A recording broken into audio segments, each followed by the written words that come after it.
سورۃ الضحیٰ کا اس کا جو شان نزول ہے وہ یہ ہے کہ کچھ دنوں کے لیے ایک تو بالکل شروع میں جو رک گئی تھی فترت وحی،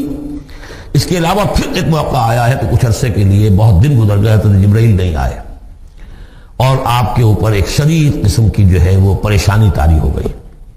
کچھ لوگوں نے بھی طعنہ دینا شروع کر دیا، کچھ عرصے سے محمد تم نے کوئی نئی وحی نہیں سنائی، کیا ہوا تمہارا شیطان کیا چلا گیا بس؟ کوئی ایسا بھی بتایا گیا کہ ایک دفعہ کئی متواتر کئی راتوں تک آپ رات کو اٹھے نہیں، تو کہا وہ تمہارا شیطان تمہیں چھوڑ گیا ہے؟ کوئی ساتھ کے رہنے والی عورت جو تھی کہ رات میں نے سنی نہیں تمہاری جو پڑھنے کی جو تم پڑھا کرتے تھے کہ شاید شیطان تمہیں چھوڑ گیا ہے۔ خود آپ کو جس قدر ایک اشتیاق رہتا تھا کہ وہی آئے اور آپ کی وہ روح کو جو ہے مزید اور غذا اور تر و تازگی جو ہے وہ مسلسل ملتی رہے، اس کی وجہ سے یہاں تک آتا ہے کہ حضور فرماتے کہ اس درجے میں رنج اور غم میں تھا کہ میں سوچتا بربنائے طب بشری، اس درجے حضور کے اوپر جو ہے یہ شاخ گزر رہا تھا کہ وہی کیسے بند ہو گئی، اور اس میں یہ بھی تھا کہ اللہ ناراض تو نہیں ہو گیا، کیا مجھ سے کوئی خطا تو ایسی نہیں ہو گئی، یہ سبب کیا ہوا ہے؟ یہ ہے وہ کیفیت کہ جس کے اندر یہ آیتیں نازل ہو رہی ہیں۔ اور اب آپ اس کو سمجھ لیجئے کہ اس کا نفسیاتی اور انسان کی باطنی کیفیات کے ساتھ کیا تعلق ہے۔ انسان پر دو طرح کی کیفیات طاری ہوتی رہتی ہیں، جیسے میں نے پہلے ایک دفعہ آپ کو بتایا صدیق اور شہید کے درمیان جو فرق ہے بنیادی، کہ کچھ بنیادی طور پر لوگ ایکسٹروورٹس ہوتے ہیں، کچھ بنیادی طور پر انٹروورٹس ہوتے ہیں۔ ایکسٹروورٹس کھیل کود بھاگ دوڑ، لوگوں سے ملنا جلنا، گفتگو ہے، اسے دھکا دے دیا اس سے مذاق کر لیا، اسی میں وہ خوش رہتے ہیں، بڑے مگن رہتے ہیں، تنہائی انہیں کاٹ کھانے کو دوڑتی ہے۔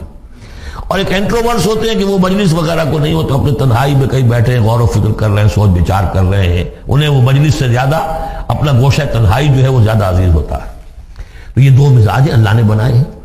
اسی طرح ہر انسان کے اوپر آلٹرنیٹلی کچھ کیفیات آتی ہیں جس کو ہم کہتے ہیں میرا موڈ آف ہے، ایک طرح قبض سا ہو جاتا ہے، طبیعت میں بندش سی ہوتی ہے، کسی وقت اسی شخص کے اندر پھر انشراح سا ہو جاتا ہے، پھر ہنسنے بولنے کو جی چاہتا ہے، گفتگو کرنے کو جی چاہتا ہے۔ تو یہ کیفیت جب انسان کی روحانی زندگی سے متعلق ہو جائے تو اس کو پھر صوفیہ نے نام دیا قبض اور بسط۔ کبھی طبیعت میں انشراح ہے، انبساط ہے، طبیعت جو ہے وہ آمادہ ہے، ہر چیز میں روشنی کا پہلو آدمی دیکھ رہا ہے، ہر چیز کے اندر آپ کو معلوم ہے ایک تاریک رخ بھی ہوتا ہے کسی معاملے کا اور روشن رخ بھی ہوتا ہے، اس وقت انسان روشن رخ کو دیکھتا ہے۔ اور ایک وقت میں آتا ہے کہ طبیعت میں بندش سی لگ گئی ہے، جیسے اندر کوئی پکڑ لیا کسی نے، اب طبیعت جو ہے وہ بھی اپنے اندر وہ انقباض محسوس کر رہی ہے، اور پھر آدمی پیسیمسٹک ہو جاتا ہے، نا امید سا ہوتا ہے، پھر اسے ہر معاملے کا تاریک پہلو زیادہ نظر آنے لگتا ہے۔ تو یہ قبض اور بسط کی کیفیات ہیں۔ جب کبھی قبض کی کیفیت ہو، قاضی ثناء اللہ پانی پتی رحمۃ اللہ علیہ نے تفسیر مظہری میں لکھا ہے کہ قبض کی کیفیت میں اس صورت کا پڑھنا تریاق ہے، جس طرح حضور صلی اللہ علیہ وسلم کے لیے گویا کہ اس وقت جو وحی کا بند ہو جانا تھا وہ گویا کہ ایک طرح کے انقباض اور قبض کی کیفیت پیدا ہوئی تھی، اس میں اب اللہ تعالیٰ فرما رہے ہیں والضحیٰ، قسم ہے دن کے دھوپ چڑھنے کے وقت کی، واللیل اذا سجا، اور قسم ہے رات کی جبکہ وہ چھا جائے یا ساکن ہو جائے، سجا کے دونوں معنی سکون۔ اب دیکھیے ان دونوں کو کیوں لائے، اس لیے کہ صبح ہے، حرکت ہے، برکت ہے، چلنا ہے، دوڑنا ہے، ہر شخص جا رہا ہے، ادھر جا رہا ہے ادھر جا رہا ہے، رات کو سکون ہو گیا، تاریکی چھا گئی اور شور ہنگامہ ختم ہو گیا۔ لیکن یہ رات اور دن دونوں ضروری ہے انسان کے لیے، یہاں کا نظام چلانے کے لیے۔ اگر رات ہی رات ہوتی تب بھی یہ دنیا نہ چلتی، اور دن ہی دن ہوتا تب بھی نہ چلتا، تو رات بھی ضروری ہے۔ اسی طریقے سے نفس انسانی کے لیے کبھی کبھی قبض کا وقفہ بھی ضروری ہے۔ آپ اسے یہ نہ سمجھیں کہ اللہ تعالیٰ ناراض ہو گیا، یہ بھی ہماری تربیت کا ایک یوں سمجھیے کہ جز ہے۔ ما ودعک ربک وما قلی، آپ کے رب نے آپ کو رخصت نہیں کیا ہے، نہ ہی وہ آپ سے ناراض ہوا ہے۔ وَلَلْآخِرَةُ خَيْرٌ لَكَ مِنَ الْأُولَىٰ، اور اس کے بعد جو وقت آئے گا اس قبض کے بعد وہ پہلی سے بھی بہتر ہوگا۔ اور میں حیران ہوتا ہوں کہ کیسے غالب نے وہ بات کہی ہے کہ جو بالکل ترجمانی ہے اس کی، رکتی ہے میری طبع تو ہوتی ہے رواں اور، یعنی یہ کہ جب میری طبیعت کے اوپر کبھی کبھی رکاوٹ سی آ جاتی ہے، اب شعر جو ہیں اچھے نازل نہیں ہو رہے، لیکن جب وہ رکاوٹ سے میں نکلتا ہوں، اس قبض سے نکلتا ہوں، رکتی ہے میری طبع تو ہوتی ہے رواں اور، اس لیے کہ اس قبض کے بعد جب مرحلہ آتا ہے انبساط کا اور انشراح کا تو وہ ایک قدم آگے ہوتا ہے آدمی، اس پہلی کیفیت سے ایک درجہ جو ہے اس کا بڑھ چکا ہوتا ہے۔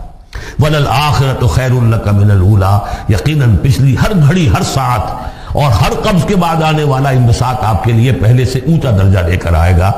وَلَسَوْفَ يُعْطِيكَ رَبُّكَ فَتَرْضَىٰ، ان قریب آپ کا رب آپ کو اتنا کچھ دے گا، اتنا کچھ دے گا، آپ کی محنتوں کے وہ نتائج سامنے آئیں گے کہ آپ راضی ہو جائیں گے۔ اب دیکھیے پچھلی صورت ختم ہوئی تھی وَلَسَوْفَ يَرْضَىٰ، یہاں ہے وَلَسَوْفَ يُعْطِيكَ رَبُّكَ فَتَرْضَىٰ، صرف ضمیر کا فرق ہے، کیونکہ صدیق پر وحی نہیں آتی، براہ راست خطاب نہیں کیا جا سکتا، وہاں وہ صیغہ جو ہے وہ غائب کا ہے، وَلَسَوْفَ يَرْضَىٰ، اور چونکہ نبی وہ ہے جس پر وحی آ رہی ہے، براہ راست مخاطب ہے، تو وَلَسَوْفَ يُعْطِيكَ رَبُّكَ فَتَرْضَىٰ، آپ کا رب اتنا کچھ دے گا کہ آپ راضی ہو جائیں گے۔ اب یہ کہ اسی قبض کی حالت میں پھر اللہ تعالیٰ اپنے احسان جتا رہا ہے، اور یہ بہترین ہے۔ کبھی طبیعت پر ڈپریشن ہو اس طرح کی اور قبض کی کیفیت ہو تو آدمی یاد کرے کس کس مرحلے پر اللہ نے میری دستگیری فرمائی، کن کن مراحل پر اللہ تعالیٰ نے مجھے مشکلات سے نکالا، اس سے وہ حوصلہ بڑھتا ہے۔ اور اس کو بھی سمجھیے کہ اسی انداز میں علم یجد کا یتیمن فآوا، یہ سیرت النبی کے بڑے اہم حصے ہیں جو اس میں آ گئے ہیں۔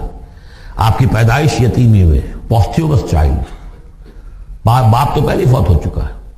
6 سال کی عمر میں والدہ گئی، 8 سال کی عمر میں دادا گئے، اور وہ یعنی جو آپ نے دیکھا ہے ابتدائی زمانہ زندگی کا تو وہ یتیمی کا۔ علم یجد کا یتیمن فآوا، کیا اس نے اے محمد آپ کو نہ پایا کہ آپ یتیم تھے، پھر پناہ دی، آپ کے لیے بندوبست کیا، دادا کے دل میں جو شفقت ڈالی، پھر آپ کے تایا زبیر کے دل میں جو شفقت ڈالی۔ عبد المطلب کے بعد فوراً ابو طالب کا نام آتا ہے، حالانکہ یہ غلط ہے تاریخی اعتبار سے۔ عبد المطلب کے بعد کافی عرصے تک زبیر جو آپ کے تایا تھے وہ سرپرست تھے، پھر ان کے انتقال کے بعد ابو طالب کا معاملہ آیا، لیکن ان کو بیچ میں سے غائب کر دیا گیا ہے۔ بہرحال اللہ تعالیٰ جو بھی کسی کے دل میں ڈالتا ہے، آخر ابو طالب کے دل میں محبت ڈالی تو کس نے ڈالی؟ وہ ہم پڑھ چکے ہیں سورہ طٰہٰ میں، وَأَلْقَيْتُ عَلَيْكَ مَحَبَّةً مِّنِّي، حضرت موسیٰ علیہ السلام کی موہنی صورت کے اوپر اللہ تعالیٰ فرماتے ہیں ہم نے اپنی محبت کا پرتو ڈال دیا کہ تمہیں دیکھنے کے بعد وہ قتل کرنے کے ارادے سے باز رہ گئے، ان کے ہاتھ شل ہو گئے، ایسی موہنی صورت اسے قتل کرنے۔ وَأَلْقَيْتُ عَلَيْكَ مَحَبَّةً مِّنِّي وَلِتُصْنَعَ عَلَىٰ عَيْنِي، یہ ہوا ہے۔ تو فرمایا علم یجد کا یتیمن فآوا ووجدک ضالا فہدا، اور پھر جب آپ شعور کی پختگی کو پہنچے اور غور و فکر کا مرحلہ آیا، حقائق میں انسان کو سوچ بچار کا مرحلہ آیا،